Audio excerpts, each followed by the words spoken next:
district itself.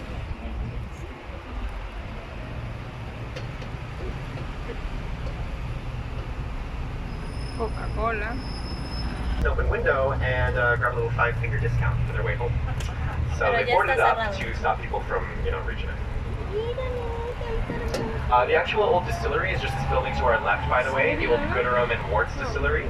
That was originally actually a wheat mill that they founded, by they I mean William Gooderham and James Warts, that they founded in the early 1800s, I believe it was the 1810s. They founded a wheat mill, found out that wheat was not entirely profitable here in Toronto, and what might be a little more profitable is rye whiskey. So they began to distill rye whiskey. Nowadays they don't. I don't quite remember what year it was decommissioned, but that distillery no longer functions for Gooderham and Warts. It does still function for the Spirit of York distillery, and Gooderham and Warts now distills outside of Toronto. So yeah, they were fleeing the Great Famine back home in Ireland. They were settling here in Toronto, just on the outskirts of Toronto, in Corktown. And when they were arriving here, they were incredibly impoverished, fleeing famine.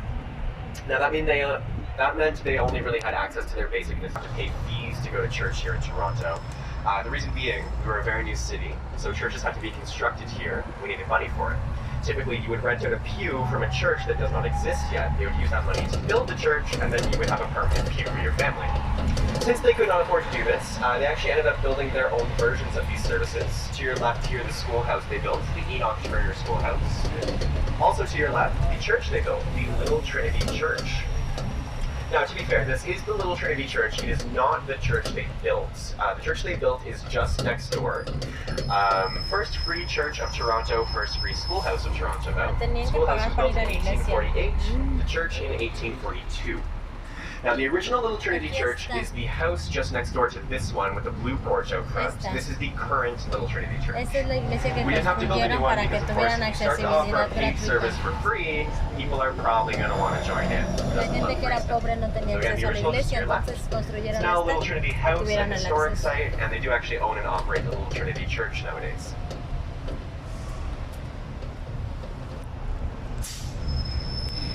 Themselves, it is the grounds they sit on, as these were once the old Toronto dueling grounds. Now, we're talking about pistol dueling here. Effectively, if you lived in Toronto and you considered yourself to be of an honorable sort, you had a disagreement with someone, and you two were just far too honorable to settle your differences on the streets like common folk, well then you would head to the dueling grounds, you would each bring your pistol, you would stand back to back, take 10 paces away, and of course turn and fire. Now, the winner was the survivor. They were considered right in their dispute. The loser, in turn, dead and wrong. However, if you were the winner, your victory would be rather literally short-lived, because dueling, fine, legal, we're cool with it, we'll watch even. But murder, on the other hand, not so much, and you did just kill someone. So, you'd have about 5 minutes to enjoy your victory before being carted off to jail, typically ending with a trip to the hangman. So yes, if you decided to go to the dueling grounds, you both would lose, but one of you got to be right, and that's what's important in life, yeah? No. Nowadays, dueling and murder, both illegal, thank God. Don't be challenging anyone to a duel. Now, we are in Old Town Toronto still. It's a very large area of our city, but this is actually also a college campus for one George Brown College. Now, George Brown is actually incredibly well known here in Canada for their culinary program. They do maintain the #1 culinary school in Ontario, and in the top 5 across Canada. The reason why I'm telling you about this is because they actually do operate a restaurant in the area here. They do employ their student chefs at this restaurant, and these chefs are actually paid in college credits, not in money. So if you attend this restaurant, you might be saving a little bit of money because you're only paying for the ingredients used, not the labor. The restaurant is just here to your left with the George Brown sign, the very tall brick building. This is known as the Chef's House. They're open for lunch and dinner. They can offer you a 2-course, 3-course, or 4-course meal. 2-course would cost you $28, 3-course would be $31, 4-course $35. You split a 4-course with someone else, you save a bit of money. Plus, it is 5-star quality food. They advertise it kind of like 5-star quality at 3-star prices. Now, we're going to make a left-hand turn here. As we do, we'll be passing by St. Lawrence Hall, just across the street on the left. St. Lawrence Hall was actually formerly Toronto's first town hall. This is actually where Sir John A. Macdonald, our first Prime Minister, gave his first address to the city of Toronto. And And actually, St. Lawrence Hall used to have St. Lawrence Market backing onto it. That's what this sort of demolition project to our right used to be. The St. Lawrence Market building stood here up until 2014. Okay, so there used to be two buildings for St. Lawrence Market, a south building and a north building. The north building is the older one. We're making great strides. No, not so much. No, the reason for that, the reason why it's taken so long is we did find indigenous artifacts buried below the building. If you did not know, colonization did wipe out a ton of indigenous culture. It's very, very rare to find any sort of indigenous. So given that we did here, we had to halt the process immediately and preserve as much of the artifacts as we could. Nowadays, I do believe their excavation is done, so we should be seeing a new St. Lawrence Market building incredibly shortly. Now we are, of course, approaching the Flatiron building in Toronto. That is this sort of wedge-shaped building up ahead of us. It's named a Flatiron building because it is roughly the shape of a flat iron, a household iron. Very thin at the front, very wide at the back, tapered throughout. Now this was constructed in 1892. It is not the only flat iron building in North America. However, it is the first, which means yes, Toronto finds. People used to cross the street so as to not walk alongside this building, as they were incredibly scared the building might fall over on top of them with the harsh winds of the day, because it is again just so tall. Yeah, nowadays we got the CN Tower, which is probably about 100 of these, but that's okay. This is a 7-story building though, so it is actually rather tall. If you want that height in feet, you want to look at 7 times 9. 1 story is equal to roughly 9 feet. I'm not great at math, so I'm not going to be doing that. I believe it's 63, something like that. Sure, we'll go with that. Now, continuing along, we are going to be heading through the financial district quite shortly. Just give me 1 second here. Just going to make a quick phone call.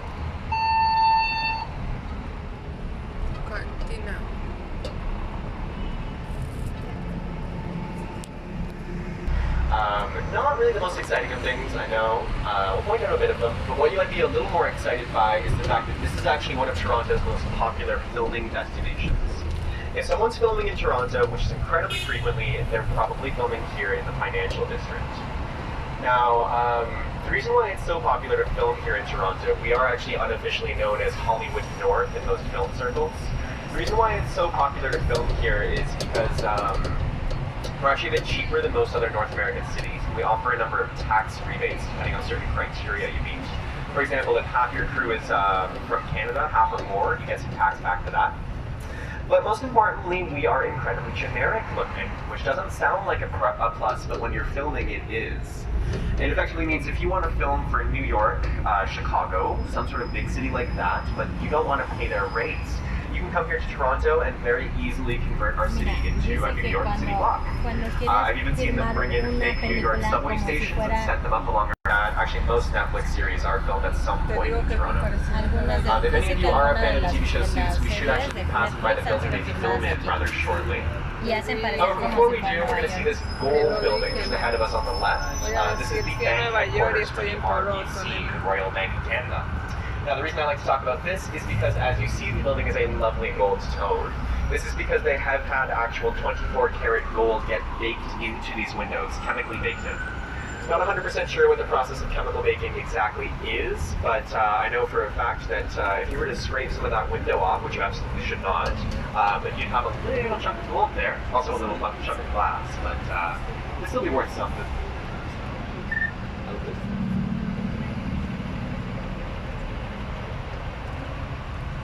This is the Bank of Nova Scotia. Hey Jen, we're doing the full financial. Oh my god. Alright, so continuing along here, if any of you are a fan of the TV show Suits, by the way, we should be passing by the building they film in at the next intersection we reach. So the building that you'd be looking for is called the Bay Adelaide Centre, located at the intersection of Bay and Adelaide. You'll find the building just across the street on the right side of the road. It's a large sort of 2-building glass complex. Now, I myself don't watch the show, a bunch of my friends do. Supposedly, these doors at the lobby are very distinctive if you watch the show. I think it's where they film the opening credits or something like that. But we're going to move on to talk about the clock tower just down the road here. So this Vamos is a a hablar part de of Old esa. Se City llama Hall. Now, la we call Torre it de Old City Reloj. Hall. It is our third of Está bien four, padre, right? ¿verdad? So there's second newest, but it's Old City Hall here in Toronto. Nowadays, you're going to find our municipal law courts here. So any courts that are any law cases that are concerned for the City of Toronto's Law Council will be hosted in Old City Hall. This is actually another one of our sites designed by E.J. Letting, the same guy who designed Casa Loma and the Ontario Legislative Offices. Now we stopped Yo at grabando Old City medio Hall mundo. in 1963, upon which point we moved to New City Hall, located just next door to the left of the original building. So we'll be seeing that very soon. New City Hall is two curved buildings with a large white dome in the center, often referred to as the eye of the government, as when viewed from an aerial perspective, it does look a bit like an eye watching us. The area surrounding New City Hall is known as 8 Phillips Square. That is where you find the Toronto sign, with big letters that spell out the words Toronto. They're lit up rainbow at night, during the day it's big and white. Ahí nos tenemos que dar la En la vuelta, noche, mano a la dice que mano. en la noche es cuando prenden las luces para que se vea This is our major mall de here in colores del arco Toronto. iris. 1 city block wide, that's what we're seeing. 4 city blocks long, we'll see that later. And 3 floors of shopping to be found within. Probably somewhere you want to check out this souvenir shopping. Open until 9:30 today for shopping, just by the way. Moving on though, just ahead of us here, we do have a hospital that I like to talk about called St. Michael's Hospital. The reason I like to talk about this, guys, is because if, God forbid, you do get injured while you're here, please ask to go to St. Michael's Hospital. I'm going to explain why. Just because a bit of a misconception is that we have free healthcare here in Canada. Kind of, sort of, not really. If you want access to unlimited healthcare, you pay taxes into it. So I do that. I can walk into any hospital and get San treatment like Michael's that. Hospital You guys, es como unless you're si from fuera Canada, un- cannot do that. You have to go to Los a Ángeles. hospital. Every hospital in Toronto will charge you for treatment, with the exception of St. Michael's. They're the only hospital to do this. As a result, they are nicknamed the Urban Angel. This is actually also because they do have an angel statue in their lobby, a really cool statue actually. So if you do get injured, that's something to check out. The statue itself is de really un cool, so ángel they muy actually grande got it adentro at del a hospital, rummage que sale. será muy We got it for padre. about $10 at a ¿Podremos rummage sale. entrar? However, they got to do some studies on it and found out the marble from the angel, or marble that the angel was made of, was taken from the same quarry Mira, nos venimos a where tomar fotos aquí al the rato. stone for Michelangelo's David was taken from. So we're not really sure if they have anything to do with one another, but they're at least from the same region, the same time period. It's pretty interesting. And they got it for $10. But moving on, we got another church to our left here. This is the Metropolitan United Church of Canada, founded in 1818. They are rather old. Now, this is not their original structure, of course. They have burnt down twice with our 2 great fires, but they have been around since 1818. They're mostly well known here in Toronto for their instruments, however. So they've got 2 instruments that are of note inside. One is a carillon. It is a series of bells controlled by a keyboard, sort of similar to a piano keyboard. Ahí sí puedes entrar. The reason why this is unique is typically bells are controlled with a series of pulleys. This one instead is a keyboard. It's an actual functioning musical instrument. Yet rather intricate with the tunes they play. Pero dice que More esta es una interesting to iglesia me, muy though, is única their aquí en pipe Toronto. organ. The pipe organ Por lo que inside hay stands at adentro. roughly 5 meters tall, making it taller than this bus. The pipes themselves range from the size of a pencil all the way to 10 feet long, and they have about 5 rows of keys. Now, for context, a typical pipe organ has about 2 or 3. This one has 5. It is so complicated, so complex to play that only 7 people in the world can play it to its fullest extent. Only one of these people lives in Toronto. Now, that's probably a bit of an oversight on our part because she's getting a little bit old. She is looking to retire. She's getting very tired of playing it over and over and over again. She is apparently in the process of training a replacement, though I don't know how quick that's going to be. Hopefully for her sake, incredibly quick. Now we've got another church just ahead of us here on the left called the St. Michael's Catholic Basilica. Guys, we are on Church Street at the moment. I'll give you one guess as to what that's named after. Churches. Now, there are about 10 different churches running along Church Street here. Dice que Weirdly 10 enough, I don't know who did the city iglesias planning for diferentes this cerca road. de aquí. None of these churches have a Church Street address. They're all on their own little side streets here, but they are all along Church Street. It's a little fun fact. St. Michael's Catholic Basilica, though, they are actually incredibly well known for their boy choir. They do have the #1 boy choir in the world. I'm so sorry, I've done it multiple times. So they have the #1 boy choir worldwide. They have performed for people like Pope John Paul. They've performed for Queen Victoria, pretty well every one of our prime ministers. They're incredibly lucky folks. Their boy choir school is actually just across the street, so you kind of see it as we pass it by. It's sort of the orange brick building on your right there. Now, St. Michael's Basilica is actually responsible for founding the St. Michael's Hospital that we're currently driving between here. St. Michael's Hospital did start out as a 16-bed World War II relief hospital. It was put on, or it was run, I should say, by about 4 to 6 nuns from the local basilica. Nowadays, it's grown to be 2 buildings, one of which is actually getting an addition, that being their main hospital wing to our left. Also to our left is this very loud and shrouded building, and this is Massey Hall. It's a very famous performing arts venue. Now, Massey Hall is a really cool place. A bunch of different things happen here. Probably most notably is a series of recordings. So, numerous music artists have actually recorded at Massey Hall. For example, Neil Young has. So, if you're familiar with the album Live at Massey Hall, that was recorded live at Massey Hall. The reason for this is prior to today's very expensive, very high-end recording studios, it's very hard to find perfect acoustics. Massey Hall is not literally perfect acoustics. If you stand on the front stage, your friend sits at the back. You guys can have a conversation with each other without any microphone or any need for yelling. Ya nada más le voy a comprar cosito a mi hija y ya. Give me 1 second here, guys. I gotta take this. Ay, mira. Ya encontré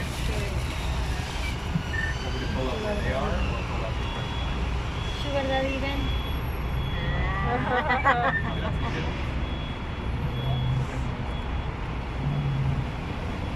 So again, before we have perfect acoustics, many people flock to Massey Hall to record for their albums, including Neil Young. Who else recorded there? Honestly, the rest of them are eluding me at the moment. I'll have to remember for next tour. Moving on though, we are back at the Toronto Eaton Centre. That is directly ahead of the bus. As I mentioned, there are 3 floors of shopping in here. We have a bit of a joke, a bit of a saying here at City Sightseeing that'll help you with your shopping today. That being, the lower the floor, the cheaper the store. Now, that is actually factual for the most part. There is a pretty decent amount with the largest in the downtown area. In all of Canada, it is the 2nd largest, admittedly, so it is still quite large. The floors are so big, actually, that this is the top floor here on our left. Okay, so the building is so large that there are stores that have their own floors on their floor of the mall. For example, Roots has 2 floors on their floor of the mall, so does the Indigo, so does the Zara. H&M, not really, but they do have a floor on every floor. Por ejemplo, Roots tiene 2 pisos de... But yeah, if you're visiting the mall, you're actually going down below ground, local, not pues, above o sea, ground. está Anything muy above us is office Pagan mucho space. dinero. So any of these towers. Por ejemplo, de los... However, we are approaching stop number 1. It looks like the Todo bus esto ahead of us es la is tienda just y pulling out of arriba their también. spot. Soon to be our spot. Once we pull over at stop number 1, we are going to be on break for 15 minutes, guys. This happens every time a tour concludes. So the tour is technically over. You don't have to get off. You can stay on for the next tour if you want. You can also hop off for like 5 minutes and come back if you want. Regardless, please make sure you have your tickets on you. You cannot use the service without tickets. That does include getting back on after a break, guys, okay? If you're hopping off to use the washroom, grab coffee, whatever, bring your tickets, okay? Now, if you would like to continue with another bus, we do still run every 20 minutes. Our break is 15 minutes long. That means that if you're waiting for another bus, it should only be about 5 to 10 minutes after we leave, okay? Other buses today do have the multilingual system if you need that.